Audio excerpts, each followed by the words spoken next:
ဆရာမသိတဲ့လူလည်းရှိတယ်ဆိုရင်ဆရာနာမည်ဆရာဇော်မင်းပါဘယ်ကစအောင်မလဲဆိုတော့ဝေထွန်းရဲ့အကူပါလို့နော်ဆရာဝေထွန်းရဲ့အကူဖြစ်တယ်နောက်နှစ်ပတ်ဆိုရင်ဆရာ65နှစ်ပြည့်တော့မယ်ဝေါ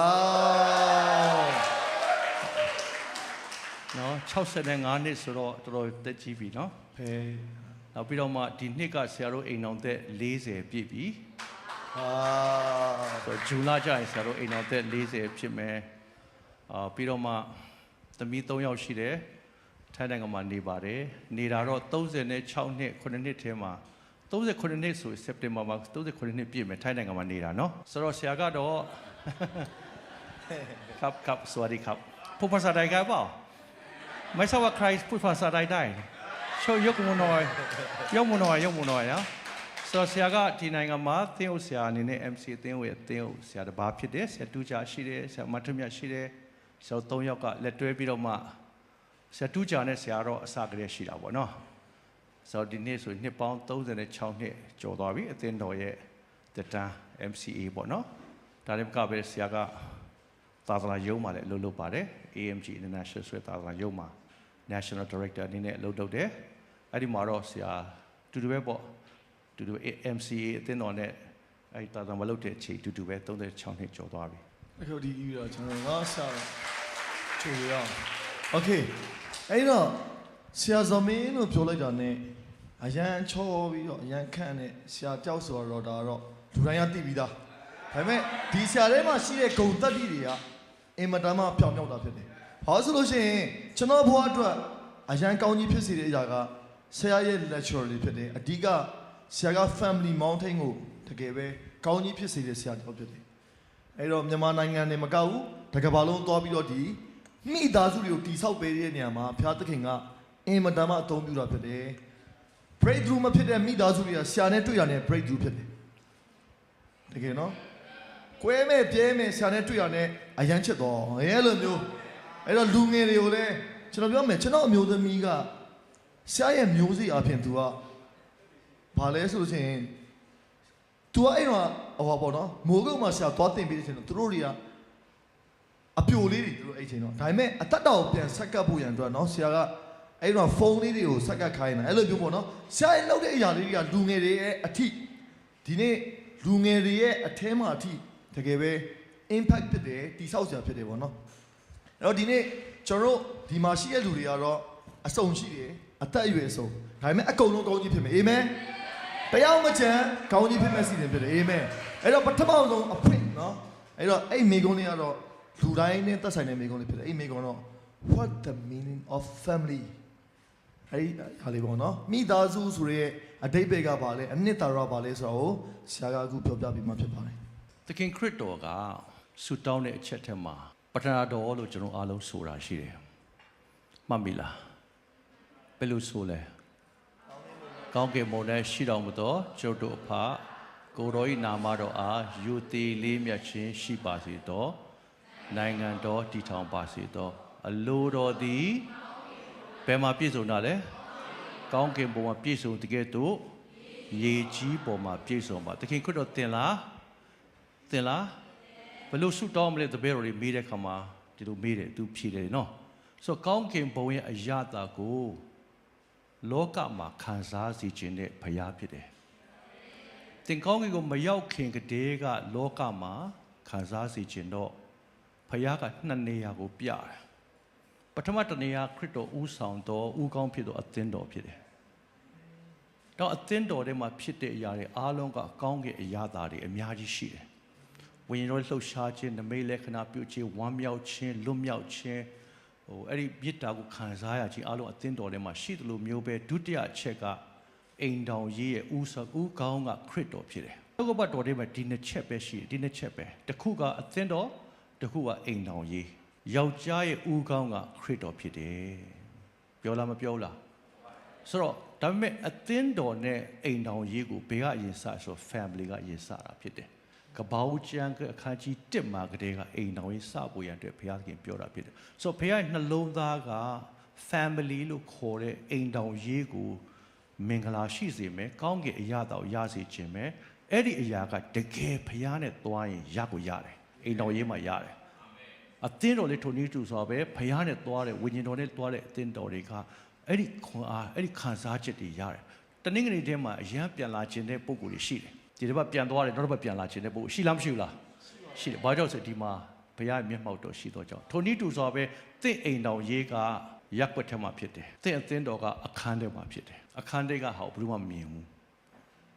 ရက်ွက်ထဲကဟာကိုမြင်တာဖြစ်တယ်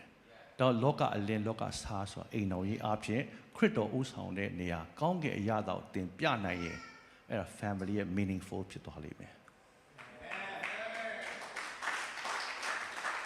Amen အဲ့ဆို family လို့ပြောလာရင်ခရစ်တော်ရှိပြီးတော့ခရစ်တော်ဥဆောင်ခရစ်တော်ဥဆောင်ပြီးတော့ဥကောင်းခရစ်တော်ဥကောင်းခရစ်တော်ဥကောင်းနော်ခရစ်တော်ဥဆောင်နေတဲ့လူမှုအဖွဲ့အစည်းပေါ့နော်အဲ့ဒါကိုကျွန်တော်တို့ family the meaning of family အဲ့ဆိုလို့ရှိရင်ဆရာ family လို့ပြောလိုက်ရင် family တိုင်းကတော့မตายရနိုင်ဘူးပေါ့နော်ตายရတဲ့ family ရှိတယ်မตายရတဲ့ family ရှိတယ်အဲ့ဒီအရာမှာဆရာตายရတဲ့ family တွေအားလုံးဖြစ်အောင်ကျွန်တော်တို့ဘာလို့နိုင်ငံတစ်ခုကိုရောက်တဲ့အခါမှာအဲ့ဒီနိုင်ငံရဲ့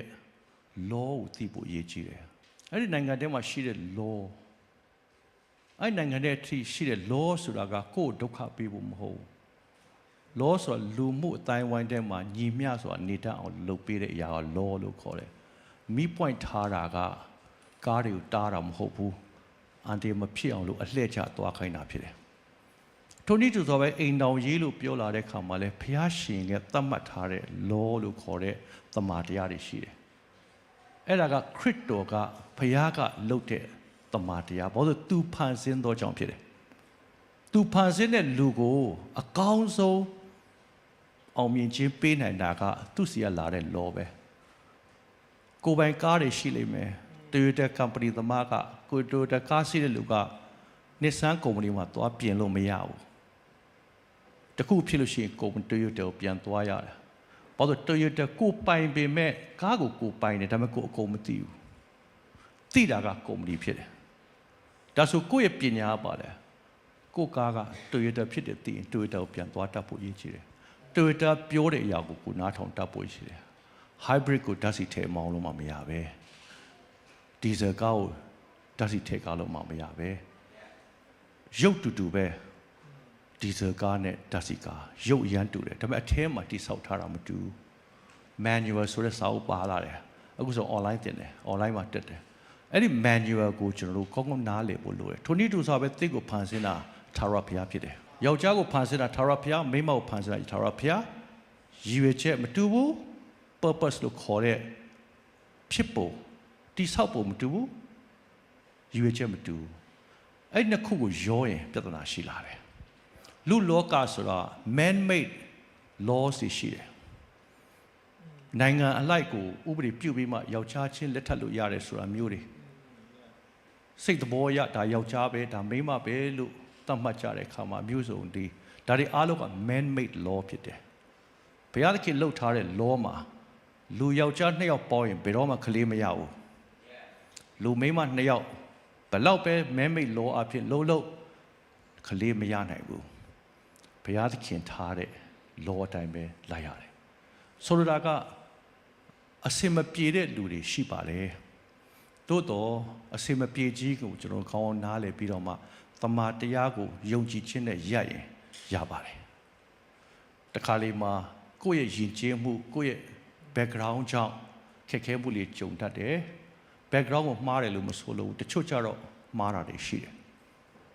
တမန်ကျမ်းစာနဲ့လုံးဝဆန့်ကျင်ဘက်ဖြစ်တတ်တာရှိတယ်တမန်ကျမ်းစာက manual ပဲအဲ့ဒီ manual ကိုလွဲပြီးလုပ်ရင်တော့ man made law တွေကိုရောက်လာတယ်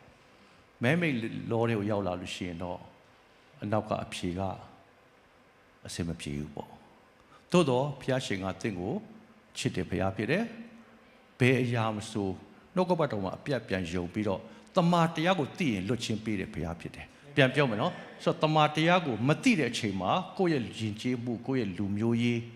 ကိုယ့်ရဲ့ကြီးပြင်းလာတဲ့တဏ္ဍာန်တွေအားလုံးကကိုယ်တွန်းပို့လိုက်တာဖြစ်တယ်ဒါတမန်တရားကိုပြန်ပြီးတော့နားလည်လာတယ်နားလည်တယ်ဆိုတာ understanding လို့ခေါ်တယ် understanding and knowledge ကပေါင်းလိုက်တော့ wisdom ဆိုတာဖြစ်တာဟုတ်တယ်မလား so wisdom ဆိုတာဒါအသိပညာပါလေ wisdom ဆိုတာဘာခေါ်ပမာလို့ကြတော့ ဉာဏ်ပညာဆိုတာ information ဆိုတဲ့ကျမ်းစာ information understand ဆိုဘုရားရဲ့ purpose ဘုရားသခင်ငါ့ကိုဘယ်လိုတောင်းထားလဲအဲ့နှစ်ခုပေါင်းမှ wisdom ဖြစ်တာဆိုအဲ့ဒီ wisdom ကဘုရားစီကပဲလာမယ်တခြားမလာဘူးဘယ်လူမျိုးအပြင်လုပ်လို့မရအောင်လူမျိုးကလည်းဦးစားထားမယ်ဆိုရင်ကမ္ဘာလူမျိုးတွေအများကြီးဖြစ်နေဒလိထုံးစံဦးစားထားမယ်ဆိုကမ္ဘာအများကြီးဖြစ်နေဆိုဒီနေ့ယုံကြည်သူကဘယ်လောထဲမှာရှိလဲအလင်းရဲ့လောထဲမှာလားအမှောင်ရဲ့လောထဲမှာလားအဲ့ဒါကိုက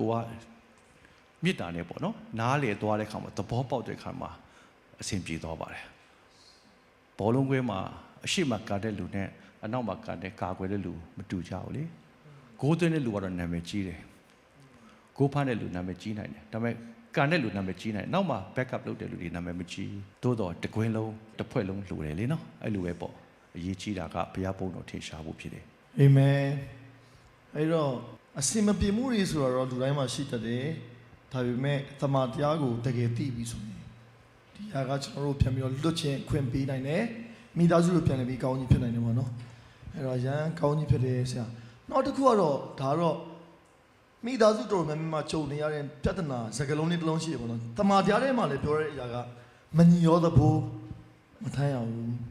အဲ့တော့အဲ့ဒီဟာလေးမသွားခင်ပေါ့နော်အဲ့ဒီစကားလုံးလေးရဲ့အဓိပ္ပာယ်လေးကိုနှက်နှက်ရှင်းရှင်းသိချင်တယ်ပေါ့နော်မညီရောသဘောဆိုတဲ့အဲ့ words လေးကိုဆရာမညီတော့တဘိုးကိုမထမ်းနဲ့ဆိုတာကဓမ္မသစ်ကျမ်းမှာကိုရီတိုအော်ဆာဒုတိယစာဆောင်ကြတော့မှာပဲဓမ္မတော်ကြီးရှင်ပေါလုကပြောတာဖြစ်တယ်ဓမ္မဟောင်းမှာကျတော့လူမျိုးမတူတာငါလူမျိုးမဟုတ်တဲ့ဟာနဲ့မပေါင်းသင်းရဘူးတပါးမျိုးသားဆိုတဲ့စကားလုံးသုံးတာဟုတ်ဆိုတော့ဓမ္မဟောင်းကျတပါးမျိုးသားဓမ္မသစ်ကျတော့မညီတော့တဘိုးဆိုသုံးတယ်ဓမ္မတော်ကြီးရှင်ပေါလုကတော့မညီတော့တဘိုးဆိုတာဘာလို့ဆိုလို့လဲဆိုတော့ဘုရားသခင်ကိုကိုးကွယ်သောပုဂ္ဂိုလ်နဲ့ဘုရားသခင်ကိုမကိုးကွယ်ဘဲနဲ့ရုပ်ထုတဘာဝနတ်ပညာအကုန်လုံးတခြားတွေကိုးကွယ်တဲ့ပုဂ္ဂိုလ်တွေဘယ်လိုလုပ်ပြီးတော့ပူးတွဲပြီးတော့နေနိုင်မလဲအသက်ရှင်တဲ့ဘုရားအနာတတကုရှင်ဘုရားဒီနေ့တကယ်ကိုကြီးမြတ်တဲ့ဘုရားနဲ့လောကထဲကဖြစ်လာတဲ့အရာလေးတွေနဲ့လက်တွဲပြီးတော့ဘယ်လိုလုပ်သွားနိုင်မလဲဆိုတဲ့စကားလုံးသုံးတယ်ဆိုမညီတော့တဘိုးလို့ပြောရင်တော့ပွတ်ပွတ်လင်းလင်းရိုးသားပြောမယ်ဆိုရင်တော့သခင်ခရစ်တော်တည်တဲ့ယုံကြည်လက်ခံတဲ့ပုဂ္ဂိုလ်နဲ့သခင်ခရစ်တော်မသိဘဲနဲ့မယုံကြည်လက်ခံတဲ့ပုဂ္ဂိုလ်နဲ့အိမ်တော်မပြုတ်နဲ့လို့ပြောတာဖြစ်တယ်မပြုတ်နဲ့ဆိုတဲ့အရာမပြုတ်ရဆိုတဲ့စကားလုံးနဲ့သုံးတယ်ဟုတ်ပြီနော်မညီတော့တဘိုးမထမ်းရဆိုတာမထမ်းရကိုပြောတာမထမ်းနဲ့နော်လို့ပြောတာမဟုတ်ဘူးဘာကြောင့်ဆိုနောက်ွယ်မှာရှိတဲ့အန္တရာယ်ကိုဘုရားပူသိတယ်အနောက်မှာရှိတဲ့နောက်ရှေ့ဆက်ဖြစ်မဲ့အရာကထာဝရနဲ့မိငယ်အိုင်ကိုတင့်ရဲ့အမျိုးတွေကိုတည်ပို့မှာဖြစ်တယ်ဆရာပြန်ပြောမယ်မညီတော့တဘိုးကိုမထမ်းနဲ့လို့ပြောတဲ့အကြောင်းဟာတင့်ကြောင့်မဟုတ်ဘူးတင့်အားဖြင့်မွေးဖွားလာမဲ့သားသမီးတွေထဲမှာထာဝရအသက်ရမဲ့ပုဂ္ဂိုလ်ရှိနိုင်တယ်ထာဝရမိငယ်အိုင်ကိုသွားနိုင်တဲ့ပုဂ္ဂိုလ်တင့်ရဲ့ဆုံးဖြတ်ချက်ကြောင့်ဖြစ်တယ်သင်ဆုံးဖြတ်ချက်ကြောင့်ဖြစ်သောကြောင့်ဘုရားကတားထားတာဖြစ်ပါတယ်ဆိုတော့မညီတော့တဘိုးဆိုတာကမထိုင်ရဘူးလို့ပြောတဲ့အခါမှာသင်ကိုလောအနေနဲ့ပေးတာမဟုတ်ဘဲနဲ့မေတ္တာနဲ့နောက်မှာဒုက္ခရှိတဲ့နော်လို့ပြောတဲ့အရာဖြစ်တယ်ဥပမာရှောလမုန်မင်းကြီးကမြောက်များစွာသောမိန်းမတွေကိုသူယူတဲ့အခါမှာတပါးမျိုးသားတွေကိုသူယူတယ်ဓမ္မရာဆိုတတ္တရာဆောင်အခန်း7မှာရှိတယ်များစွာသောမိန်းမတွေယူတဲ့အခါမှာရှာထင်ပါတယ်သူယူတာလည်းပါတယ်သူ့ကိုဆက်တာလည်းရှိမှာပေါ့ဘယင်ပဲလေနော်ရှေးခေတ်တုန်းကဘယင်လာဆက်တာတွေရှိတယ်အဲ့ဒါကိုဆရာပြောချင်တာပေါ့များစွာယူတယ်ဆိုတော့ပြောချင်တာပေါ့အဲ့ဒီမှာတပါးမျိုးသားတွေကိုသူယူထားတာရှိတယ်တပါးမျိုးသားဆိုတော့ဘာဖြစ်လာဆိုကာလတစ်ခုကြာလာတဲ့အခါမှာတပါးမျိုးသားတွေသူတို့ရဲ့ကိုးကွယ်တဲ့နတ်ရုပ်တွေနတ်ဖျားတွေအားလုံးကိုယေရုရှလင်မြို့တိုင်အောင်ထိတည်လာပြီးတော့မှတောင်ထိပ်တွေမှာထားတဲ့အထိဖြစ်လာတဲ့အတွက်ကြောင့်ဘုရားသခင်အမျက်တော်ရောက်လာတယ်နံပါတ်1ဘုရားသခင်အမျက်တော်ကဘာပြောဆို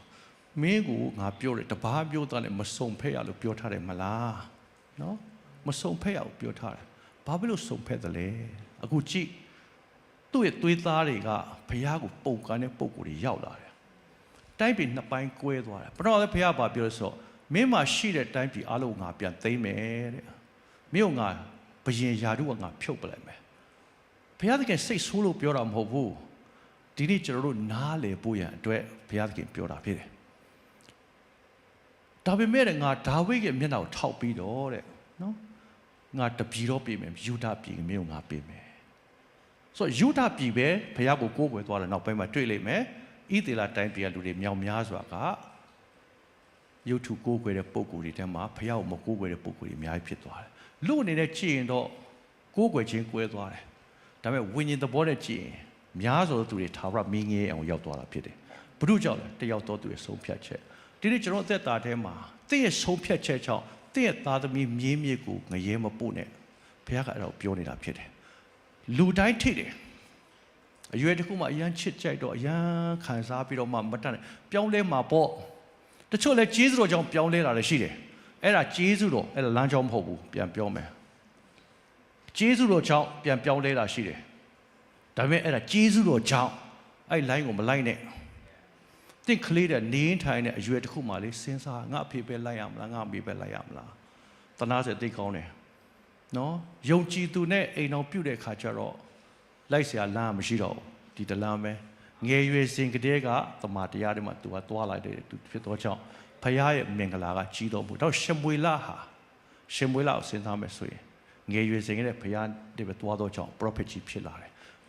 ဒီနေ့ကျွန်တော်တို့အဲ့လိုလူမျိုးတွေကိုအများစွာလိုတာဖြစ်တယ်ဖခင်ရှင်ကဒါတော့မလို့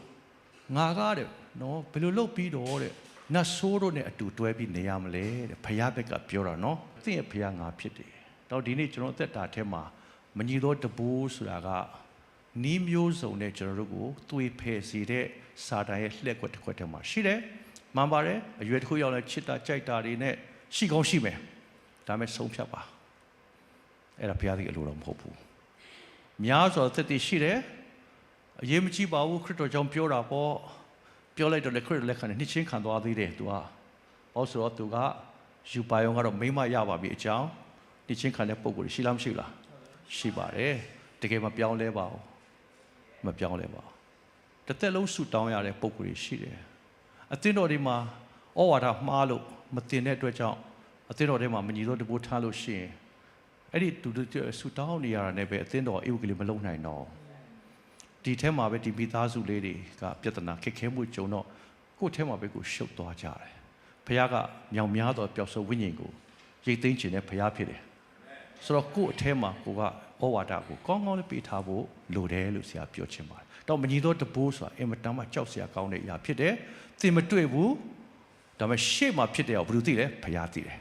တော့ကြိုတင်တားထားတာဖြစ်ပါတယ်ကျေးဇူးတင်ပါတယ်ဆရာအဲ့တော့မညီတော်တဘိုးလို့ပြောလာရင်ဒါ no excuse နော်ပြောင်းလဲလာမှာပါဆိုပြီးတော့ကျွန်တော်တို့မျောလင်းလို့မရဘူးတော့အခုဆရာပြောသလိုပဲအဲ့တော့ကျွန်တော်တို့အခုရှိတဲ့ညီငယ်ညီမငယ်တွေလူငယ်တွေဒီတို့ရဲ့ crush နေတဲ့လူကမညီဘူးဆိုရင်တမန်တရားဒီနေ့ကြားတဲ့အရာကတင်းကို remind လုပ်ပါစေစကားပြောပါစေအထက်ကနေပြီးတော့စကားပြောတင်ဆုံးဖြတ်မှာတင်ကိုယ်တိုင်ပဲဖြစ်တယ်တင်ဆုံးဖြတ်မှာတင်ကိုယ်တိုင်ပဲဖြစ်တယ်ဖြတ်တန်းရမှာလည်းတင်ကိုယ်တိုင်ပဲဖြစ်ဒါပေမဲ့ဖျားသခင်ကဒီနေ့တင်ကိုကြားစီတဲ့အရာတစ်ခုကတင်အနာဂတ်မှာဒီနေ့ယူဒဘက်မှာစစ်မှန်တော့ဖျားသခင်ကိုကိုးကွယ်တယ်လို့ကိုးကွယ်စေခြင်းလို့ဖြစ်တယ်အာမင်အာမင်အဲ့တော့ဗျာကျေးဇူးတင်တယ်ဆရာနောက်တစ်ခုကတော့ဆရာခဏလေးထပ်ပြောချင်တယ်ဒီမကြီးသောတဘိုးဆိုတာလေသင်ရဲ့ဆုံးဖြတ်ချက်ကြောင့်တော့ထပ်ပြောမယ်သင်ရဲ့ဆုံးဖြတ်ချက်ကြောင့်သင်ရဲ့သားတင်မြေးစစ်ထဲမှာဖခင်ကိုမသိတဲ့သူအများကြီးဖြစ်သွားလိမ့်မယ်ဆရာလို့ပြောချင်တယ်ဘာလို့ဆိုအဲ့ဒါပိုရေးကြီးတယ်တခြားလူရဲ့ဆုံးဖြတ်ချက်မဟုတ်သင်ရဲ့ဆုံးဖြတ်ချက်ကြောင့်ပြောရင်တော့ရေးမကြည့်ပါဘူးသူ့ဘာသာသူကိုယ်ငါဘာငါကိုယ်ကွယ်မဟုတ်ပါဘူးထာဝရမင်းကြီးရဲ့အိမ်ကိုသွားနေတာဖြစ်တယ်မမင်းနဲ့ဒါကျွန်တော်သိတယ်ဟုတ်လားမဟုတ်လားတော့ဒီနေ့ဆုံးဖြတ်ပါဘုရားသခင်အလိုတော်မရှိဘူးဆိုရင်ဘုရားသခင်အတွက်တင်ဝန်ခံရင်တင့်အတွက်ဘုရားသခင်ပြန်ဝန်ခံမယ်ဘုရားဖြစ်တယ်တင်ကအဲ့အတွက်ကိုကောင်းပြီဒါဆိုရင်ငါဒီနေ့ကစပြီးတော့မှစဉ်းစားပြီးတော့ငါဖြတ်မယ်ဘုရားသခင်တကယ်တင့်တော်တဲ့ပုံကိုတင့်ကိုပြန်ပေးမယ်ဘုရားဖြစ်တယ်တကယ်ညီတဲ့တပူတာ၍အမှုတော်ထဲမှာတော့လည်းကောင်းတာ၍ဘုရားကိုချစ်တဲ့ပုံကိုပေးမယ်သူဖြစ်တယ်ဒါကိုကျွန်တော်တို့ လဲလေတပ်ဖို့အရာကြီးအရင်ကြီးဘုရားသခင်ကသူ့အတွက်အဖိုးခပေးတဲ့လူဘယ်တော့မှအရှုံးမပေးတဲ့ဘုရားဖြစ်တယ်သူ့အတွက်အဖိုးခပေးလေလေသူ့ဘက်ကတာ၍ကြီးတဲ့မှုပူတဲ့ဘုရားဖြစ်တယ်လို့ဆရာပြောပါတယ်ဘယ်တော့မှမရှုံးစေရအောင်ဒါလေးဆရာပြောချင်ပါတယ်လို့နော်အာမင်ရဲဆုံးဖြတ်ပါအာမင်ရဲဆုံးဖြတ်အာမင်โอเคအဲ့တော့နောက်တစ်ခုတော့ဆရာ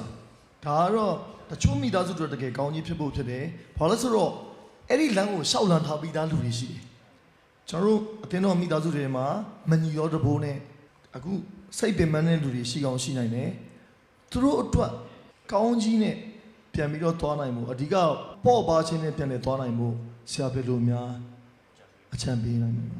ကောင်းပါပြီကျေးဇူးတင်တယ်ဒါတမန်တရားမသိခင်မှာမှားသွားတဲ့ပုံကိုယ်တွေပေါ့ဟုတ်တယ်နော်တော့အသင်းတော်တွေမှာဒီလူ subject တွေကိုသင်တာသိနေသေးတယ်လို့ဆရာထင်တယ်လူငယ်တွေကမြောင်များသွားရှိတယ်လွတ်လပ်မှုလည်းအများကြီးရှိတယ်နော်ပြီးတော့မှကဘာကြီးကလည်းတကားပွင့်နေတဲ့ကာလဖြစ်တယ်တာပြည့်သင်ဖို့တော့လိုတာပေါ့နော်တောက်ပြပြသားသားမမကန်ကန်တမန်တရားအတိုင်းသင်ပေးဖို့အသင်းတော်တိုင်းမှာအားပေးခြင်းတယ်နံပါတ်1ကမှားသွားပြီမညီလို့တဘိုးထမ်းတာမှားလားမှားတယ်ဘုရားရှင်မှာဝန်ချတောင်းပါပေါ့ဒါကတော့ယူယူလေးပါဘုရားရှင်ကသစ္စာတရားနဲ့တော့ဖြောင့်မတ်ခြင်းတရားနဲ့တော့အပြစ်ကိုဖြေလို့မဲ့ဘုရားဖြစ်တယ်ဆိုတော့နံပါတ်1ကတောင်းပါကိုတော့ကျွန်တော်မှားသွားပြီကျွန်မမှားသွားပြီတောင်းပါလိုက်နံပါတ်2ကအသင်းတော်ကလည်းဆူတောင်းဖို့လိုတယ်ကိုယ်တိုင်လည်းဆူတောင်းဖို့လိုတယ်ဒီလူပြောင်းလဲဖို့နံပါတ်3ကျတော့ကိုနဲ့သိဆိုင်တယ်အဲ့ဒါကိုကဇနီးတယ်ဆိုရင်မယုံကြည်ယူထားတဲ့ယောက်ျားဒါမှမဟုတ်လို့ရှိရင်ကိုကယုံကြည်သူမိန်းယောက်ျားဇနီးတယ်ကမယုံကြည်သူဖြစ်တယ်ဆိုလို့ရှိရင် noble woman ဖြစ်ပါစေဂုဏ်ပြုထိုက်သောမိန်းမကသင်ဤကောင်းသောအကျင့်ကိုမြင်၍အကျင့်ဖြစ်သွားရဲ့အခါကျတော့ပြန်ပြောမယ်နော်သင်ဤကောင်းသောအကျင့်ကိုမြင်၍တရားတော်ကိုမလိုက်လျှောက်တော်သူသည်ဖယားသခင်ကိုတွေ့ပါမည်အကြောင်းသင်ကိုခံထားတယ်အဲ့ဒီခါကျတော့သူကဘာပြောဆိုတော့သင်အကျင့်ဆိုတဲ့စကားလုံးကိုပြောတယ်အကျင့်ဆိုတာဘာလဲတာ၍နည်းနည်းသောလှုပ်ဆောင်ခြင်းကိုပြောတာဖြစ်တယ်ကောင်းပြီခင်ပွန်းတဲ့ကမယုံကြည်သူဖြစ်လို့ရှိရင်ဇနီးတဲ့ကတခြားမိန်းမတွေထက်တာ၍ထူးခြားစွာနေတတ်သောဇနီးတဲ့ဖြစ်လျက်ခင်ပွန်းတဲ့ကိုလက်ခံပေးပါတမန်ကျမ်းစာမှာပြောတယ်ခွဲလိုက်ပေါ့မခွဲရဘူးတဲ့ပြန်ပြောမယ်နော်ဒါလေးဆရာပြောခြင်းခွဲလို့မရဘူး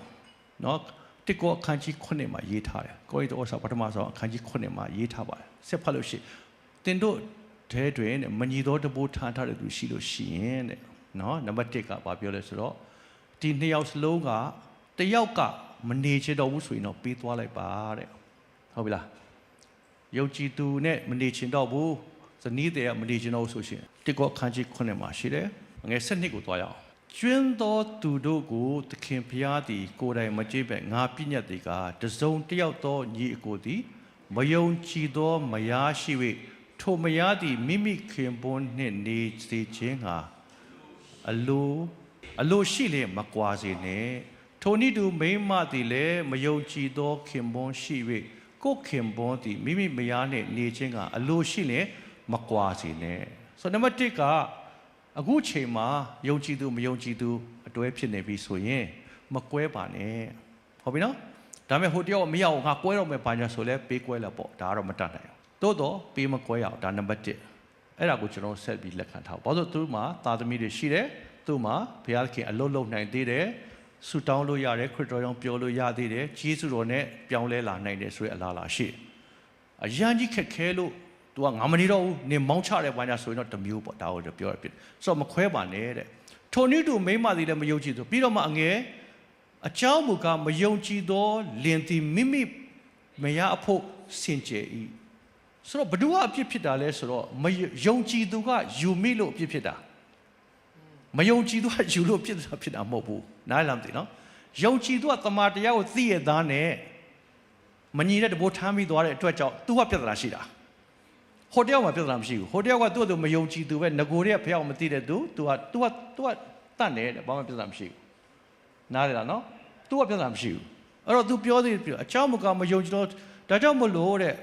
မိမိလင်ဖို့စင်ကြယ်သို့မဟုတ်သင်ဤသားသမီးတို့ဒီမစင်ကြယ်ယခုတွင်စင်ကြယ်တယ်သားသမီးတွေလည်းစင်ကြယ်တယ်ဆိုတော့အိမ်တော်ကွဲခြင်းကိုဘုရားသခင်က ယုံကြည်သူနဲ့ဖြစ်မယုံကြည်လုံးဝမကွဲစီခြင်းနဲ့ဘုရားဆိုကျွန်တော်နားလည်ဖို့လိုသွားပြီခွင့်ပြုတာတော့မဟုတ်ဟုတ်ပြီလားခွင့်ပြုတော့ပြောတော့မဟုတ်ဒီလိုလုပ်လဲရပါတယ်လို့ပြောနေတာမဟုတ်ဘဲနဲ့မတော်တဆတမန်တရားကိုသိတာနောက်ကျသွားလို့နှမလို့ရှိလဲကျွန်တော်မှရှိတယ်ဧဝံဂေလိဟောတော့အခုမှပဲပြောင်းလဲလာတယ်ရှိတယ်ယောက်ျားပဲပြောင်းလဲသေးမိန်းမမပြောင်းလဲသေးမိန်းမပြောင်းလဲတာယောက်ျားမပြောင်းလဲသေးဒါလည်းရှိတယ်လေနော်သဘောပေါက်လားမသိနော်အဲ့တော့သင်းဟုတ်ဆရာကသိတယ်ခွဲလို့မရအောင်မခွဲရအောင်ဒါပေမဲ့အရန်ကာရောပြဿနာဖြစ်တယ်ဆိုတမျိုးပြောတယ်နော်မခွဲရဘူးပြီးတော့မှယောက်ျားစီလည်းတတ်တယ်ခလေးတွေလည်းတတ်တယ်ခရစ်တော်ကြောင့်ဆက်ပြောလို့ရသေးတယ်ဆိုတဲ့အကြောင်းပြောတာဖြစ်တယ်ဒါကြောင့်မလို့အိမ်တော်ကြသွားတယ်ဘယ်လိုလုပ်အောင်မလဲလို့ပြောရှင်ယောက်ျားမိန်းမဟာသင်ရဲ့ကောင်းသောအကျင့်အပြင်သင်ခင်ပွန်းတဲ့ပြောင်းလဲဖို့ရန်အတွက်သင်အကျင့်လို့ပြောသောကြောင့်ပြန်ပြောမယ်နော်အရေးသိကြီးတယ်ဝန်ခံခြင်းရှိမိန်းမဘက်ကဆိုဝန်ခံရတယ်မလားယောက်ျားဝန်ခံတယ်ရှိတယ်မလားတာရွေးဝန်ခံပေးပါတာရွေးချစ်ပေးပါတာရွေးခွင့်လုပ်ပေးပါငါမိန်းမဘာဖြစ်လို့ဒီလောက်တောင်မှငါ့ဝန်ခံနေတာလဲဆိုတဲ့ဟာတစ်ချက် click ဖြစ်သွားရင်ဖယားကိုတွေ့သွားမှာဖြစ်တယ်တခါတလေမှာကိုယ်ကတမန်တရားသိတော့သူ့အရန်ဆရာလုပ်တာအဲ့ဆရာလုပ်တဲ့အခါမှာ तू ကလည်းကန်ထွက်တာပေါ့ तू ကလည်းအဆရာလုံးမခံခြင်းတဲ့ထက်မှာကန်ထွက်တယ်နော်ဒါကြောင့်မလို့အဲ့ခါကျပညာလိုလာပြီတမန်တရားဘာပြောလဲတင်းရဲ့ကောင်းသောအကျင့်ကိုမြင်ခြင်းအားဖြင့်လို့ပြောတော့ကြောင့်ဩငါငကိုတော့အရန်ပါစက်ကြမ်းတယ်အခုမကြမ်းတော့ငကိုတော့အပြစ်သိပြောတယ်နင်တို့တွေကဘာဖြစ်တယ်ညာဖြစ်တယ်တခုပေါ့နော်ဟိုအနိုင်ကျင့်တာရှိတယ်ချုပ်မိန်းမလည်းအမြဲတမ်းယောက်ျားနိုင်တာရှိလားမရှိဘူးလား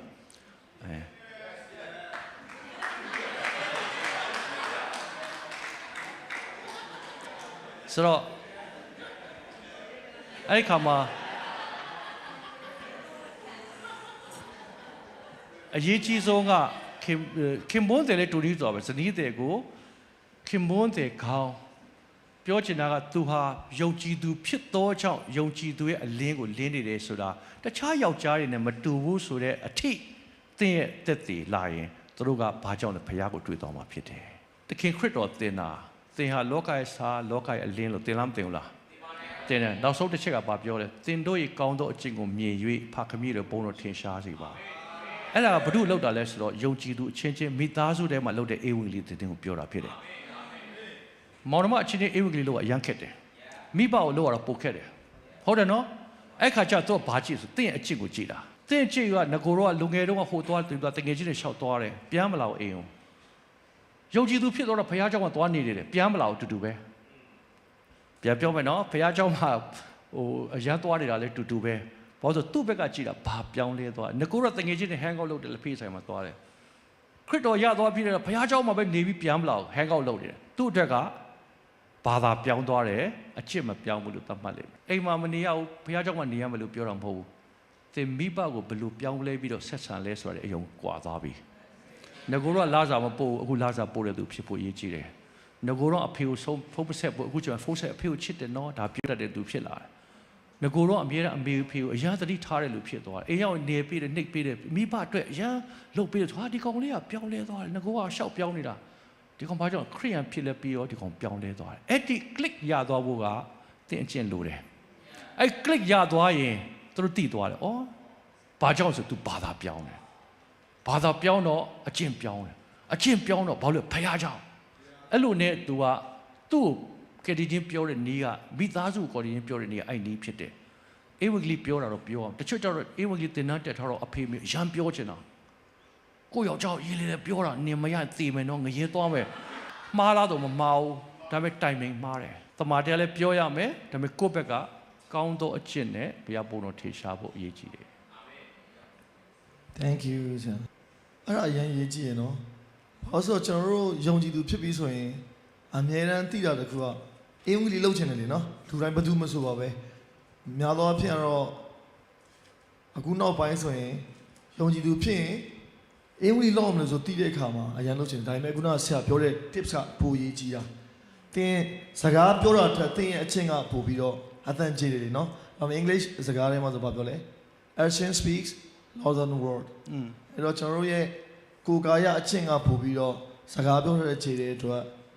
ဒါကိုတော့ဆရာလည်းပြန် remind လုပ်တယ်ကျေးဇူးပြုပြီးတော့တင်တို့ရဲ့မိသားစုတွေထဲမှာအလင်းဖြစ်ဖို့ရန်အတွက်အကောင်းဆုံး hallelujah မိမိရဲ့ဇာတိပဂတိကိုချိုးနိုင်ပြီသက်ရှင်လိုက်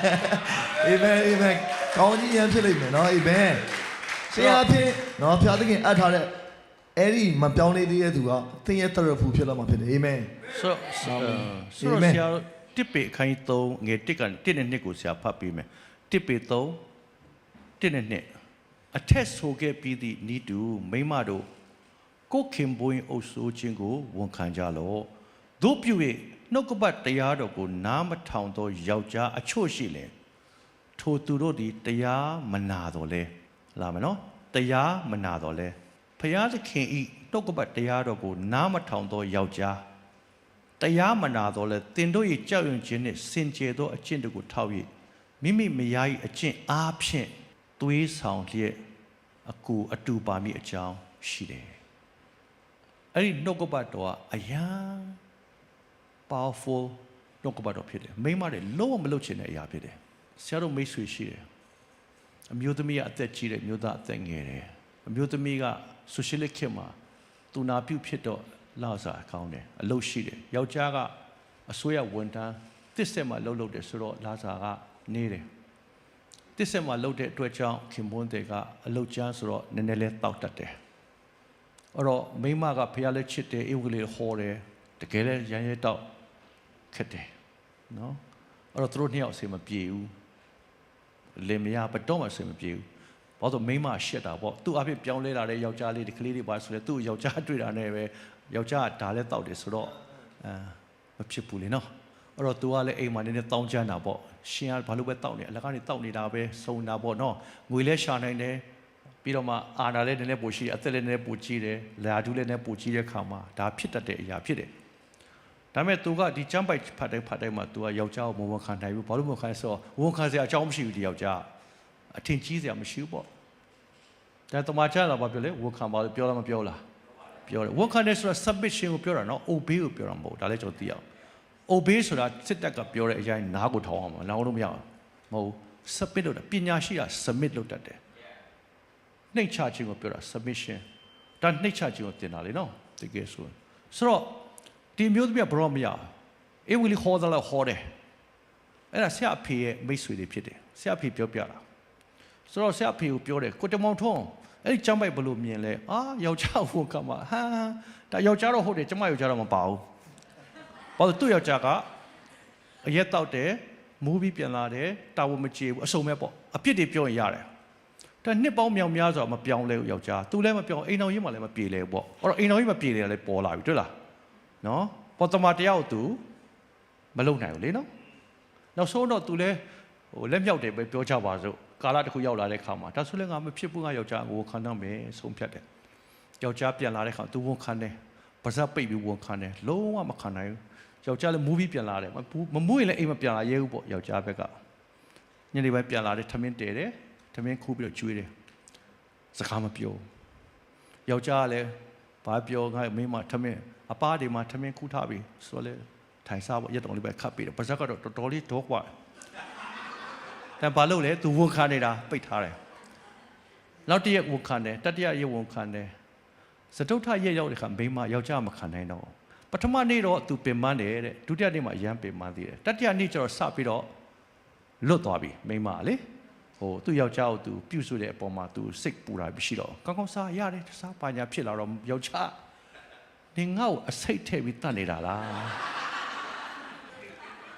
မိန်းမကိုယောက်ျားမယုံနိုင်ဘူးမယုံနိုင်ဘာလို့ဆိုတော့အရန်ပြောင်းလဲသွားတာအရာသူ့အတွက်အရန်အော်တော့ဟိုဘက်ကန်းထိနေငါ့ကိုတတ်နေတာလားပေါ့မဟုတ်ဘူးနင့်ကငါဝန်ခံနေတာတဲ့မိန်းမပြောတော့အဲ့နေ့ကစပြီးတော့အဲ့ယောက်ျားဘယ်တော့မှအရင်မတော့တော့အဲ့နေ့ကစပြီးတော့သူဘာပြောတော့ငါကတခါမှယောက်ျားမဖြစ်ခဲ့ဘူးခင်မိုးတယ်ပေါ့လေးစားခြင်းမခံရဘူးယောက်ျားအနေနဲ့ treatment မပေးခံရဘူးဆိုတော့ငါအရန်ခံစားရတယ်ကလေးတွေကငါ့ကိုလုံးဝအဖေလို့တော့မတတ်မှဘူးအမေပဲပါမဆိုဖြစ်တယ်မိန်းမလည်းသူတို့နှစ်ယောက်အဆင်ပြေသွားတယ်နောက်ဆုံးပဲအဲ့ဒီပုံကိုတင်းဥစ္စာဖြစ်သွားတယ်ကျွန်တော်ကြောင့်ပြေးတက်တယ်လေးနှစ်တက်ပြီးတင်းဥစ္စာလုပ်တယ်သမီးတွေလည်းတကယ်ကိုအောင်မြင်တဲ့သူတွေဖြစ်လာတယ်အရန်ဝမ်းမြောက်စရာကောင်းတဲ့မိသားစုလေးပြန်ဖြစ်သွားတယ်အဲ့ဒါတော့အေဝံဂေလိဆရာမကြီးနော်တခါတလေမှာနှုတ်ကပတ်တော်ရှိပေမဲ့ကျွန်တော်ဝမခံနိုင်တာရှိတတ်ပါတယ် ဒါပေမဲ့အပြတ်ဝင်လိုက်တဲ့ခါမှာလဲသက်တည်ပေါ်သွားတယ်ဒါကြောင့်မလို့မယုံကြည်သောသူကိုယူထားမိရင်တောင်မှနှုတ်ကပတ်တရားတော်ကိုနားမထောင်သောယောက်ျားအချို့ရှိလျင်ထိုသူသည်တရားမနာတော့လဲသင်ဤကြောက်ရွံ့ခြင်းနဲ့ကြောက်ရွံ့သောအကျင့်နဲ့ဘာလဲကြောက်ရွံ့ခြင်းနဲ့စင်ကြယ်သောအကျင့်ကိုထောက်၍ noble women ကိုပြောတာထူးခြားတဲ့အမျိုးသမီးဖြစ်ပါစေဒါဆိုရင်သင်ခင်မိုးတယ်မပြောင်းလဲဘူးလို့ပြောလို့မရအောင်တမန်တရားလက်မြောက်များသူတွေပြောင်းလဲလာတာတွေ့တယ်နောက်ဆုံးပိတ်ပါနော်သို့တော့စောစီးတဲ့တာအရင်ပြင်မှန်းတာပေါ့ဟုတ်လားမဟုတ်လားကာလတစ်ခုတော့ရိပ်ရတယ်ပြင်မှန်းပြင်မဲ့လဲနောက်ဆုံးမှာတော့အများရှိတယ်အဖြေတော့ရှိပါတယ် thank you နော်ဒီလိုမျိုးကြားလိုက်လို့ရှိရင်ယောက်ျားလေးဘက်ကတော့အရင်နော်ဝန်ခံမယ်အဲ့တော့ဆရာယောက်ျားလေးဘက်ကကြတော့ဘာလို့မလဲ okay ကျမ်းစာထဲမှာဟုတ်လားကြားချင်လားကြားချင်တယ် မိန်းကလေးတွေကိုဝန်ခံပါလို့ပြောတဲ့အကြောင်းကအတင်းဝန်ခံခိုင်းတာမဟုတ်ဘူးသူ့ကို obey လုပ်ခိုင်းတာမဟုတ် submission လုပ်ခိုင်းတာဒါလေးကိုဆရာပြန်ပြီးပြောမယ် submit လုပ်တယ်ဆိုတာကပညာရှင်တွေပဲလုပ်တတ်တယ်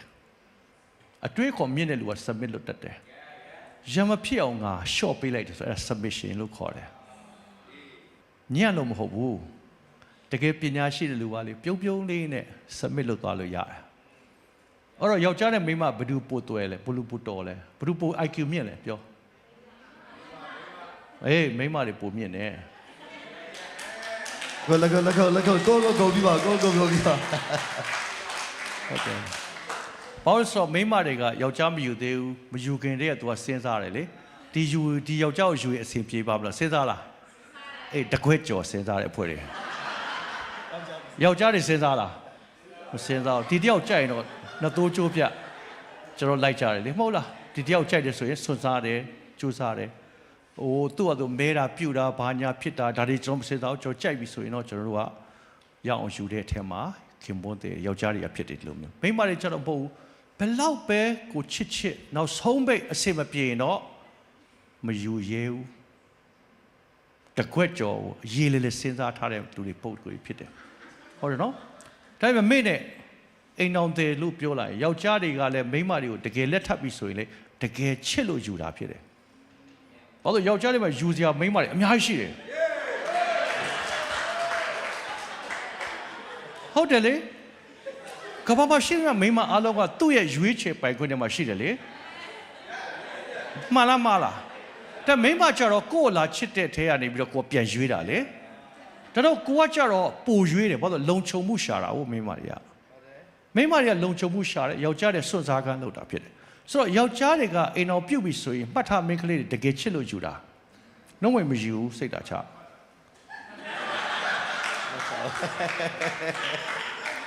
နော်ဒါနံပါတ်1မိန်းကလေးတွေဘာလို့ယူလဲဆိုတင့်ကိုလုံခြုံတယ်သင်ဟာသူ့ကိုလုံခြုံရာပေးနိုင်တယ်လို့ထင်လို့ယုံကြည်လို့ဝန်ခံတာဖြစ်တယ်ဆိုတော့ तू ကအမြဲတမ်းတကွက်ကြော်တာနားလည်မလဲနော်မိန်းကလေးတွေအမြဲတမ်းတကွက်ကြော်တွေးတယ်ဒါကြောင့်မလို့စာတန်နဲ့စကားပြောတယ်မလားစာတန်ပြောတယ်မွေရပြောတယ်လေမိန်းမအောင်မင်းဒီအသီးကိုစားလို့ရှိရင်မင်းကိုဉာဏ်ပညာတွေယူသွားမယ်ဘာညာပြောတဲ့ခါမှာ तू ဖြေတဲ့ခါမှာဘာလို့ဖြေလဲဒီအသီးကိုစားရင်အရာသာရှိမှာပဲတဲ့စားဘူးလို့လား तू ကကောင်းမကောင်းသိကြအပင်အသီးကို तू စားခြင်းနဲ့လှတယ်လို့ပြောလားမပြောလားစားရင်ကောင်းမယ်လို့ပြောလားမပြောလားအေးယောက်ျားပြောလားအဲ့ဒါအသီးကိုကြည့်တာကြားလာပြီယောက်ျားတွေတွေ့တာအသီးကိုတွေ့တာကြားလာပြီနော်တပည့်စီးလေတန်ရှင်းလုပ်တယ်စားမယ်လို့ပြောလားပြောဖះမစားရဆိုမစားဘူးအေးစေးပဲမိမမစားရသေးဘူးတွေ့တာနဲ့ကောင်းတယ်လို့ထင်နေပြီအဲ့ဒီအတွက်ကြောင့်တကွက်ကြော်ထားပြီးသားတော့တော်များအသီးတွေလည်းဒဝင်းသီးတို့ပါလေသူတို့အရင်စားတာဖြစ်မယ်အပြင်မှာအဆိုးတွေနဲ့အထက်ကဟောက်စားကြည့်နော်အမေရိကန်မှာလည်းရှိပါတယ်နော်ဘယ်ယောက်ျားမှဆင်းပြီးအရွက်တွေခူးခူးစားတာမရှိချင်းမလေးတွေဖြစ်ကရင်မလေးတွေဖြစ်လမ်းပြမှာဆင်းပြီးအရွက်တွေယူပြီးစားတာလေမိန်းမတွေပဲအရင်စားတာလေနော်ဘလို့ပဲပြောမိန်းမတွေဆိုတာကမတွေ့ခင်မကြည့်ခင်တည်းကအနောက်မှာဘာရှိလဲအမြဲတမ်းစဉ်းစားတဲ့ပုံကိုယ်ဖြစ်တယ်တကွက်ကြော်တဲ့သူတွေဖြစ်တယ် IQ ပုံမြင့်တယ်ပြီးတော့ ဘာမဆိုပွားတတ်တယ်ပွားတယ်ဘာပေးပေးပွားတယ်ပေါ့ဆိုတာကအိမ်လေးပေးလိုက်လေအိမ်လေးကလှပသွားတယ်ဟုတ်တယ်မလား decoration လုပ်ပေးတယ်ပိုကောင်းအောင်လုပ်ပေးတတ်တယ်ဒါတွေကမိန်းမတွေမှာရှိလားမရှိလားဆိုတော့အမြဲတမ်းပွားတဲ့အတွက်ကြောင့်စကားနှစ်ခွန်းလောက်ပြောမိရင်လည်းဘယ်တစ်ခါပွားမလဲမိုက်တော့ပြုတ်ကြတော့မလို့ထောင်နဲ့ချီပြီးပြန်ထွက်လာဟုတ်တယ်မလားဆိုတော့ပြဿနာကဘာဖြစ်လဲဆိုတော့ IQ မြင့်တယ်တကွက်ကြော်တွေးတယ်ဘာမဆိုငါပိုသိတယ်ဟုတ်လားမဟုတ်လားအဲ့တော့ယောက်ျားကိုအမြဲတမ်းဆရာလုပ်ချင်တယ်ယောက်ျားကလည်းဘာမှမသိဘူးတကယ်ကိုမသိဘူးဘာလို့ဆိုဘာပဲပြောတုံးတက်တဲ့ကြားခိုက်ထဲမှာနေတဲ့အတွက်ကြောင့်ယောက်ျားတွေဆိုတာက multi purpose မှာမနေတတ်ဘူး multi task မဟုတ်ဘူးယောက်ျားတယ် single task ဖြစ်တယ်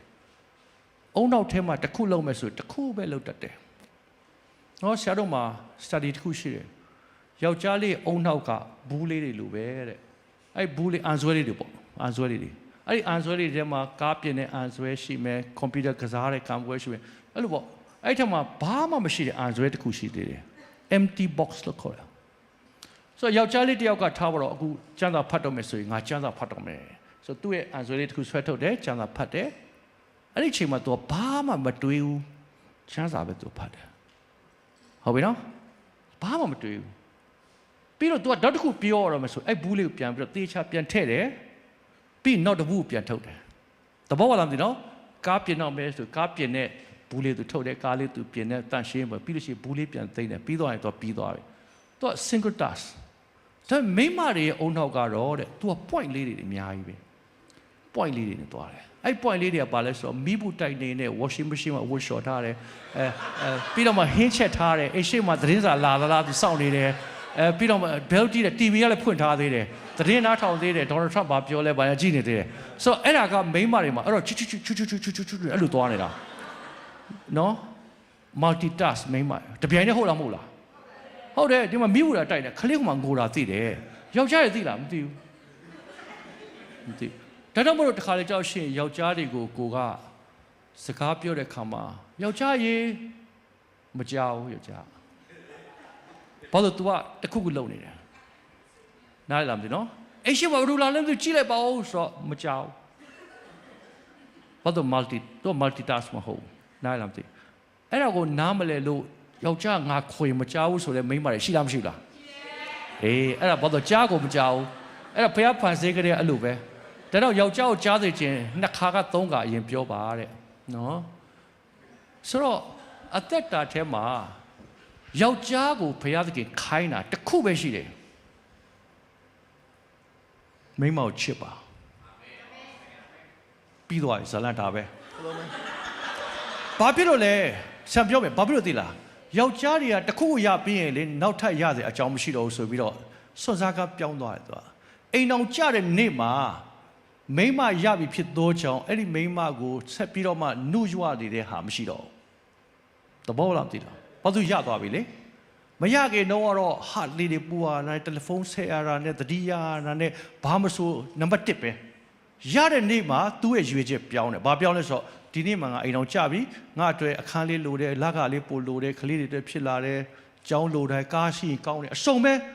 သဘောလားအဲ့ဒီအရာတွေကိုကိုက direction ပြောင်းလဲပြောင်းတော့မိမကြံခဲ့တယ်အပြိုလူပြိုတုံးကပြောခဲ့တဲ့စကားလုံးတွေပြောဖို့မေ့သွားပြီငကိုတော့ကတော့ချစ်လိုက်တာအချိန်ချင်းပြောပေမဲ့အိမ်အောင်ကျသွားပြီးတော့ပြောဖို့မေ့သွားတာမေ့တာနော်ဘာလို့ဆိုကိုယ့်ရဲ့ direction ပြောင်းသွားတာဖြစ်တယ်ဆိုတော့ဒီမှာအိမ်အောင်ကျတဲ့လူတွေဘယ်နှယောက်ရှိလဲ10နှစ်အထက်10နှစ်အထက်โอเค10နှစ်အထက်နော်ဟိုမှာဘယ်မှာလဲမိမဘယ်တယောက်လဲဟုတ်လားโอเคခွဲတာခွဲထိုင်တာโอเคဆိုဘယ်တော့ तू ကမိမချစ်လိုက်တာလို့ तू ပြောလဲနောက်ဆုံးပြောတဲ့အချိန်နောက်ဆုံးဘယ်တော့ပြောချစ်တယ်လို့နောက်ဆုံးပဲအချိန်ပြောလဲရီးသားစကားပြောတော့နောက်ဆုံးပြောတာကိုဆိုင်ကဲမောက်သဘောတော့လားအဲ့တော့သမီးအဲ့တန်ကြားကျင်တယ်မလားကြားကျင်လားမကြားကျင်လားပြောကြားကျင်လားကြားကျင်လားမကြားမမေးဘူးဆရာမမေးဘူးကြားကျင်ခဲ့တယ်မဟုတ်လားအေးကြားကျင်ခဲ့တယ်အဲ့တော့မိမဘာလို့ဆိုတော့ယောက်ျားချစ်သေးရဲ့လား မချစ်တော့ဘူးလားဆိုယောက်ျားပါပဲနင့်မချစ်ရင်ငါခလေးတော်မွေးမှာမဟုတ်ဘူးငါပြန်လာတယ်မလားလာပြီယောက်ျားကချစ်တယ်ဆိုတဲ့စကားလုံးကိုပြောဖို့မေ့ပြီဟုတ်လားမဟုတ်လားဘာလို့သူကအိမ်တော်မချခင်တော့ကပြောတယ်အိမ်တော်ချလာပြီးတော့ရွေချက်ပြောင်းတယ်တော့ကျမ်းစာမမေ့နဲ့ပညာအဲ့ဒါခံစားချက်တော့မရှိတော့ယောက်ျားတွေမှာဒါပေမဲ့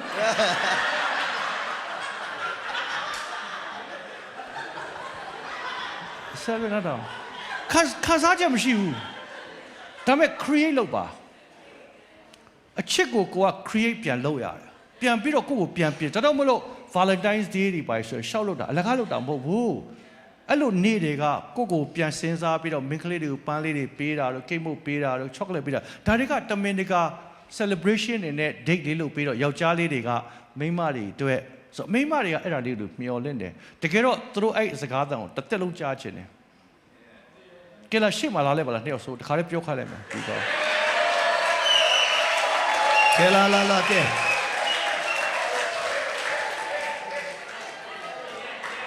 ဒါတော့10နှစ်တောင်ရှိ10နှစ်ပဲရှိသေးလာမဆူလာလာကဲလူကတွဲလာခဲ့လာဒီမှာလာရှေ့မှာလာလိုက်ဒီနောက်မှာလာလိုက်က ဲမရုတွဲလာပြီလိုက်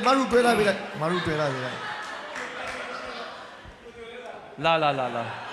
ဟမောလာဒီပတ်တဲ့ကဲဒီမှာလာပတ်ဒီပေါ်တိတက်လိုက်အပေါ်တိတက်မိမငငယ်ယူထားတာပဲနော်10နှစ်ရှိပြီနော်15နှစ်ရှိပြီကျွန်တော်โอเคဆိုတော့ဘယ်တော့ကနောက်ဆုံးပြောဆိုရီးသားတော့ပြောတယ်တဲ့လုတ်ပုံကအခုမိမကိုတေချာကြည့်ပြီးတော့မိမချစ်တယ်လို့ဖက်ပြီးပြောလိုက်မိုက်ကင်လာပြီမယ်ဖတ်ဒါလူအများကြီးချစ်စီဖြစ်တာကဲလို့1 2 3အဘေ1 2 3အဘေ1 2 3ဖတ်လေကြည့်ပြီးမှပြောမိမရေးချစ်ပါကြည့်ပြီးမှပြောတာမဟုတ်ဘူးကြည့်ပြီးတော့ပြောရတာ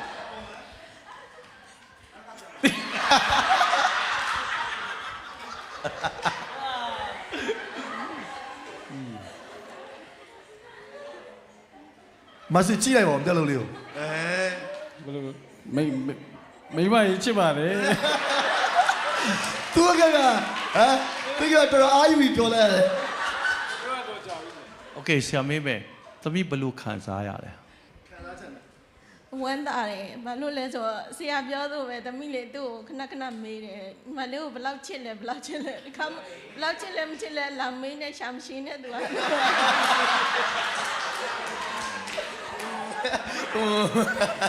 ခဏလေးဆရာပြောမယ်နော်နားထောင်အိမ်တောင်ตายရဖို့ဆိုတာအလကားမဖြစ်ဘူးပြန်ပြောမယ်အိမ်တော်ရေးဆိုတာတိဆောက်ရတယ်ကျမ်းစာပြောတယ်အိမ်တော်ရေးတိဆောက်ရတယ်အလကား automatic ဖြစ်မလားငုံတယောက်ချင်းပြီးတာပဲမဟုတ်ပါဘူးတိဆောက်ရတယ်ကောင်းကင်အရာသာရဖို့ဆိုတိဆောက်ရတယ်နော်ဒါကြောင့်မလို့တမန်ကျမ်းစာတစ်ချက်ပဲသင်တဲ့ယောက်ျားကိုယ်စနိခရစ်တော်ဒီအသင်းတော်ကိုချစ်တဲ့ကဲ့သို့ဘာလို့ပွဲတော်စားခိုင်းလဲစဉ်းစားကြည့်ဘာလို့တလတစ်ခါဖြစ်ဖြစ်တပတ်တစ်ခါဖြစ်တတိယတိုင်းမှာပွဲတော်စားဘာလို့စားခိုင်းလဲခရစ်တော်ကသူ့ရဲ့ချစ်ကိုသိဖို့အာမင်ပြန်တတိပေးတာမင်းကငါချစ်တယ်နော်အဲ့ဒါဆိုထိုနည်းတူဆိုပဲဒီနေ့အသင်းတော်ဒီခရစ်တော်ဒီအသင်းတော်ကိုချစ်တဲ့ကဲ့သို့ကိုခင်ဘုန်းကိုချစ်ပါအဲ့တော့ချစ်ပါလို့ပြောလိုက်တဲ့ဟာအမိန့်ထဲမှာပါတယ်လို့လိုက်လျှောက်တဲ့အခါမှာဇနီးတဲ့နံပါတ်1လုံခြုံသွားတယ်နံပါတ်2ခင်မွန်းတဲ့ကိုယုံသွားတယ်ခင်မွန်းတဲ့ကောင်းပါနော်ခင်မွန်းတဲ့ကောင်းပါလေအိမ်မှာပြန်လာတယ်လာစာပေးတယ်အိမ်မှာနေပြီးဖခင်ကောင်းဖြစ်နေတယ်ဒါပေမဲ့မိမကမျော်လင့်နေတယ်အဲ့စကားကိုအပြိုတော့ကြားခဲ့တဲ့အခါမှာဂျင်းနဲ့တလိုမျိုးအိုဖြစ်လာတဲ့အခါအိမ်တော်တွေဖြစ်လာတဲ့အခါပုံစံနည်းနည်းပြောင်းတယ်အရွယ်လေးတွေပြောင်းလာအစုံမဲ့ပေါ့သို့တော့ကိုခင်မွန်းတဲ့ကိုမိမတန်ဖိုးထားဆိုဒီတစ်ခုပဲရှိတယ်မိမချစ်တယ်နော်ဒါတော့ဆရာပြောချင်တယ်နေ့တိုင်းပြောပါမနေ့ထားတာနဲ့မိမဖက်ပြီးမိမချစ်တယ်နော်ချစ်တော့ချစ်တယ်ဒါပေမဲ့ယောက်ျားတွေကအဲ့လိုချစ်တယ်လို့တိတ်မပြောဘူးဆရာဒါစိတ်ထဲမှာတော့ရှိတယ်အဲ့တော့ကျွန်တော်ကျန်တဲ့လူကတော့ရှိကျွန်တော်ကတကယ်အဲ့လိုမဖော်ထုတ်တတ်ဘူးကျွန်တော်ရဲ့အကျင့်อ่ะလေဟုတ်တယ်လုတ်ပေးစရာရှိရအကုန်လုတ်အဲ့လိုမျိုးပေါ့နော်ဟောဆောင်ဆိုတော့ break through တော့ပါတော့ခဏလေးဆက်ပြော new level amen ယူလာတာချစ်နေတဲ့ ဟုတ်ဆရာပြမယ်တော့ဟိုကျွန်တော်မပြောတတ်ဘူးကျွန်တော်ဒီလိုပြောတတ်ဘူးဒါပေမဲ့ကျမ်းစာပြောခိုင်းတယ်လေ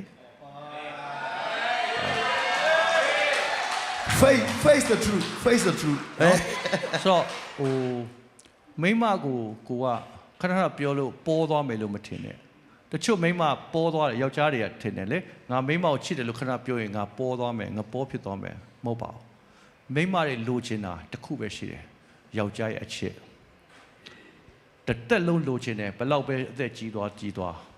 အိမ်တော်ရေးตายအောင်ပြုစုထားမှယောက်ျားကအဲ့ဒါအရေးကြီးတယ်တော့မိမကိုနေတိုင်းနေပါနှမွေ2ရက်တစ်ခါ3ရက်တစ်ခါတတိယတိုင်းမှာမိမချစ်တယ်နော်တခါကျမိမကြည့်လို့ကောင်းတယ်နော်သဘောကဒါလေးတွေကစိတ်ထဲမှာရှိမရှိ create လုပ်ပြီးပြောတဲ့အခါမှာသူ့အတွက်ဖြစ်လာတယ်အဲ့ဒီဖြစ်လာတဲ့အရာကကိုယ့်အတွက်ပြန်ပြီးတော့ကောင်းကြီးပြန်ဖြစ်လာနားလည်လားနော်အိမ်တော်ရင်းမှာตายအဖေနဲ့မေနဲ့မချစ်ဘဲနဲ့ကလေးတွေမွေးတာဟုတ်လားမဟုတ်လားပမာပြီးမှာကလေးတွေတခါမှမတွေ့အဖေနဲ့မေချစ်တာတယောက်ပြီးတော့မွေးတယ်ဘယ်လိုလုပ်ထွက်လာလဲတော့မသိဘူးကလေးတွေကတခါမှမသိတော့အချစ်ကိုသူတို့အဖေနဲ့မေမှာမတွေ့တော့ဘယ်မှာသွားရှာ TV မှာသွားရှာတော့မှားယွင်းတဲ့အချစ်တွေရောက်လာအဖေနဲ့မေကမိမချစ်တယ်နော်လို့ကလေးတွေတွေ့ပါစေသူတို့လည်းအဲ့တိုင်းပဲသူတို့အိမ်တော်ရဲ့သူတို့အဲ့လိုတိဆောက်မှာဖြစ်တယ်။နော်မောရင်အဖေနဲ့မေရိုက်ပြုတ်ရန်တွေဖြစ်ဆဲဆိုတော့ဒါသူတို့ image လေနားလည်လားသူတို့တွေ့ဘူးတာပဲအဲ့တော့အဲ့တိုင်းပဲသူတို့လောက်တာမှန်တယ်လို့ထင်တယ်ကလေးတွေကဆိုတော့ဇနီးတဲ့နဲ့ခင်မွန်းတဲ့ဆိုအဲ့ဒါကိုပြောတာဖြစ်တယ်ကလေးတခါလေးမှကြောက်ကဆက်ဖြစ်ပါတယ်ဒါပေမဲ့ကလေးတွေမတွေ့စေနဲ့ပေါ့ဟုတ်လားကလေးတွေမတွေ့စေနဲ့အခန်းထဲမှာဖြစ်ကြရတယ်ဒါပေမဲ့ယောက်ျားကခင်မွန်းတဲ့ဇနီးတွေကိုချစ်တယ်ဆိုတဲ့ကလေးတခါလေးမှဈေးသွားရင်လက်ကလေးကင်ပြီးသွားပါဈေးသွားတဲ့ခါမိမရှိသွားနှုတ်ကိုနောက်ကလိုက်လက်ကလေးကင်ပြီးတူတောင်းလေးကင်တယ်ဒါတွေကလေးတွေတွေ့ပါစေမြင်ပါစေကလေးတွေကငါအဖေနဲ့မေချစ်နေသူတို့အတွက်လုံခြုံသွားတယ်မှားလားဟုတ်တယ်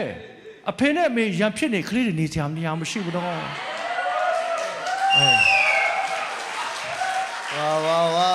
ဟုတ်တော့ကိုကတခါလေးမှဆက်ပြပြောမယ်နော်တခုကိုကမတွေ့ခဲ့တော့ကိုမတွေ့ခဲ့ဘူးတဲ့အတွက်ကြောင့်ကိုယ့်ရဲ့မိသားစုမှာလည်းဒါဒီလိုပဲနေသွားတယ်ဖြစ်တတ်တယ်နော်ဒီနေ့တော့ breakthrough လုပ်ပါကျမ်းစာပြောတယ်နော်ကျမ်းစာပြောတယ်ဒါတော့ဇနီးတွေကအဲ့ဒါဆိုရင်လည်းလေလူဝန်ခါတာအရန်လွယ်သွားတယ်နားရတော့ငါ့ကိုချစ်တဲ့ယောက်ျားကိုမဝန်ခံလိုက်စရာအကြောင်းဘာမှမရှိဘူးနှုတ်မလို့ရှိရင်ပြိုင်လို့ရတယ်နေရလည်းငါ့ကိုချစ်တယ်လို့ငါပြောငါတို့နေ့ကိုပေးနေတာပဲနေ့ကငါပုံမှန်ငါလည်းပေးနေတာဟာအစုံမဲ့အဲ့ဒီမှာလေတယောက်ပေးကမ်းခြင်းပေါ်မှာရံဖြစ်ပြီးတော့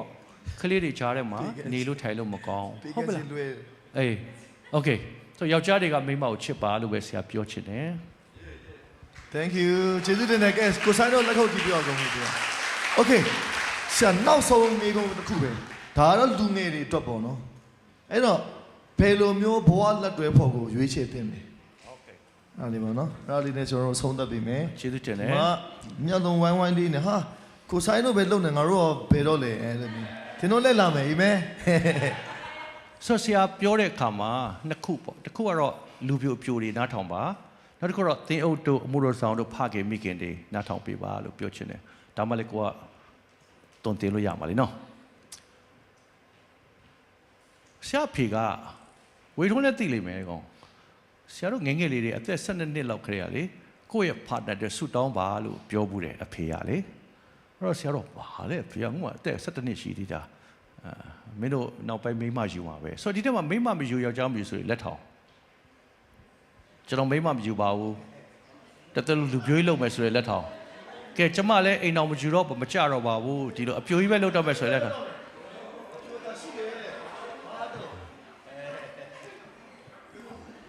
ဟုတ်လေလက်ထောင်တဲ့ပုဂ္ဂိုလ်ကအသက်ဘယ်လောက်ရှိပါလဲ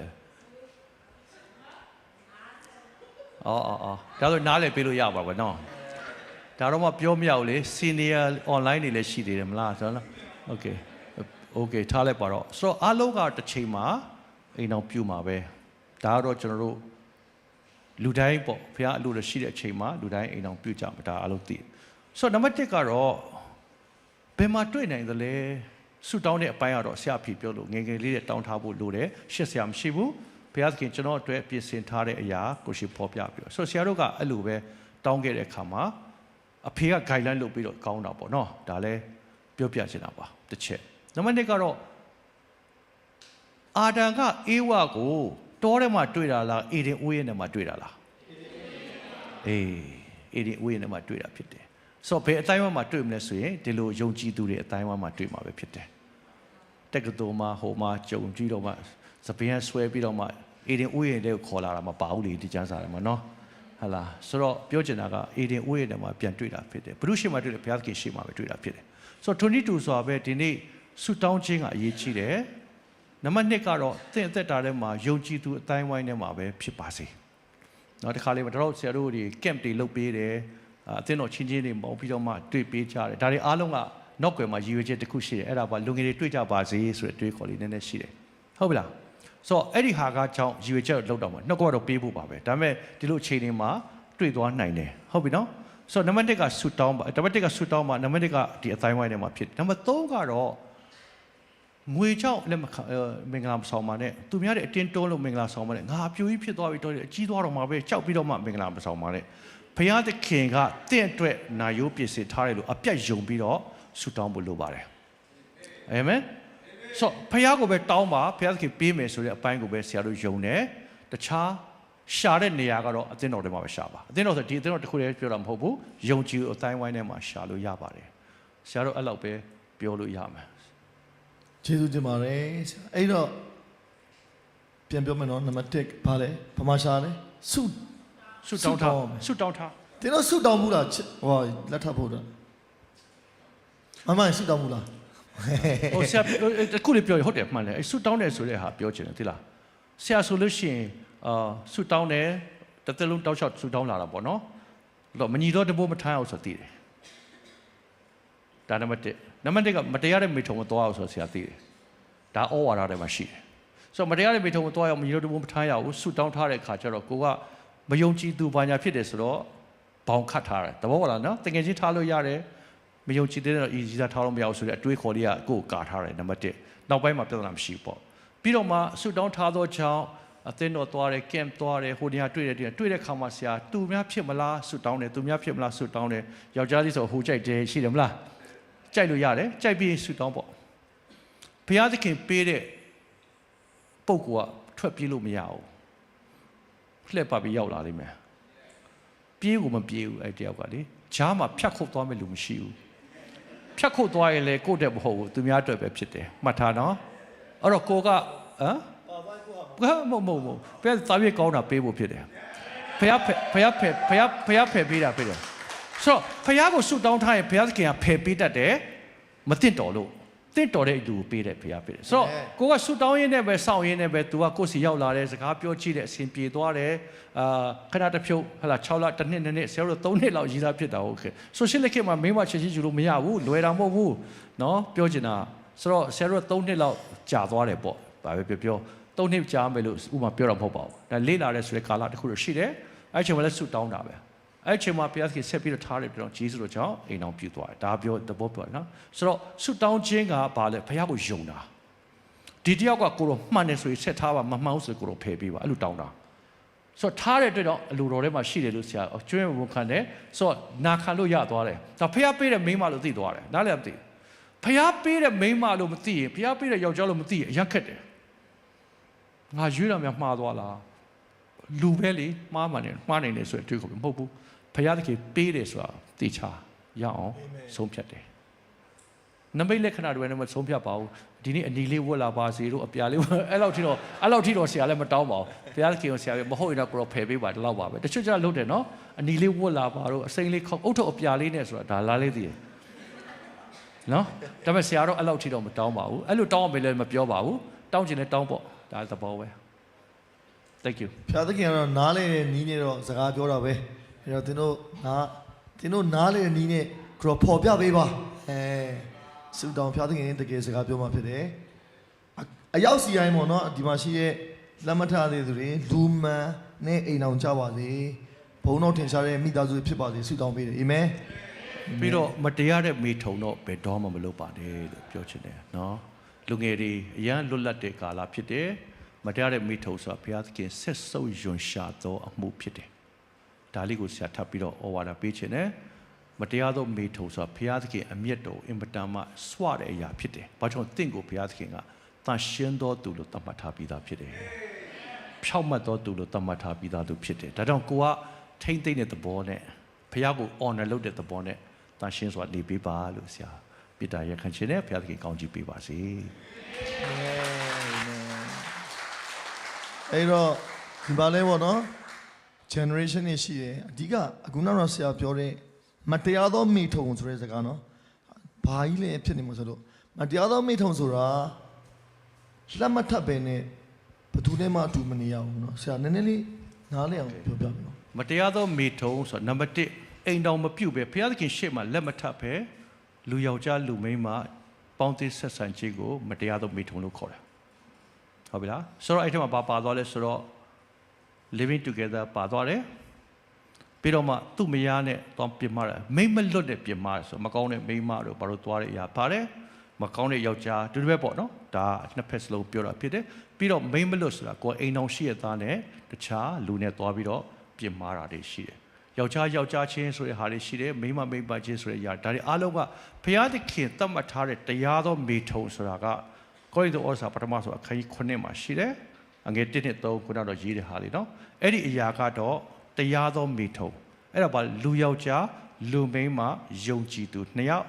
ဘုရားရှိခိုးသစ္စာဆိုပြီးတော့ပေါင်းသင်းဆက်တဲ့မင်္ဂလာဖြစ်တယ်အဲ့ဒီမင်္ဂလာဘုရားသခင်ကောင်းကြီးပေးတဲ့မင်္ဂလာဖြစ်တယ်အဲ့ဒီမင်္ဂလာဘုရားသခင်ရဲ့ကြီးမားတဲ့အကြံစီတော်ကိုဖော်ထုတ်တဲ့အရာဖြစ်တယ်တော့အိမ်တော်ပြုတ်ခြင်းဆိုတာသင်းဥဆရာအိမ်တော်ပြုတ်တာမဟုတ်ဘူးပဋိညာဉ်ကဘုရားသခင်ကိုယ်တော်တိုင်အိမ်တော်ပြုတ်တာဖြစ်တယ်သင်းဥဆရာကတော့ performer ဂျားမှာဝေပြီးတော့ဘုရားကိုယ်စားလူတွေမြင်အောင်လုပ်ပေးတာဖြစ်တယ်လက်ထပ်ပေးတာတကယ်ပဋိညာဉ်ပြုတ်တာဘုရားသခင်ဖြစ်တယ်ဒါတော့ပေါ့တန်တန်နဲ့လက်မထပ်ဘူးတော့တကယ်ကိုရတယ်ပတ်စံရှိမှထပ်ခိုင်းတာမဟုတ်ဘူးငွေစုပြီးမှထပ်ခိုင်းတာဘုရားသခင်ပါတာအကောင်းဆုံးဖြစ်တယ်အိမ်တော်ပြုတ်ခြင်းကဘုရားသခင်ကအသက်သေးတဲ့ငါပဋိညာဉ်ပြုတ်တာနော်ပဋိညာဉ်ဆိုတော့ဖြတ်လို့မရသေသည့်တိုင်အောင်သစ္စာနဲ့သွားမှာဒါကြောင့်လို့ပြောတာတော့သေသည့်တိုင်အောင်သွားဖို့အတွက်ကြတော့ပဋိညာဉ်နဲ့ခြိထားတယ်ဟုတ်လားမဟုတ်လားထာဝရအသက်ပေးတာကျွန်တော်ပဋိညာဉ်နဲ့ခရစ်တော်ရဲ့အသွေးတော်အပြည့်ပဋိညာဉ်ပြုတ်ထားတယ်မလားထာဝရအသက်ရှုံးလားမရှုံးဘူးလေနော်ဘာလို့မရှုံးလဲဘုရားကပဋိညာဉ်ပြုတ်ထားလို့ဖြစ်တယ်ဒီအသက်တာမှာတော့အိမ်တော်ပြုတ်တာပဋိညာဉ်နဲ့ရေးထားတယ်တမန်ကျမ်းစာမာလခိခိုင်း3မှာဆိုတော့ကျွန်တော်အသက်တာထဲမှာပဋိညာဉ်ဆိုတော့မမေ့နဲ့လက်ထပ်တာသစ္စာမဟုတ်ဂတိတော့လူကတော့ဂတိနဲ့သစ္စာအမြင့်ဆုံးလုပ်လို့ရတယ်ဘုရားသခင်ပါလာတော့ပဋိညာဉ်ဖြစ်လာတယ်ဒါတော့ကွဲလို့မရအောင်သေသည့်တိုင်အောင်သစ္စာနဲ့သွားဖို့ဖြစ်တယ်ဘုရားရှိခိုးကောင်းချီးပေးပါစေ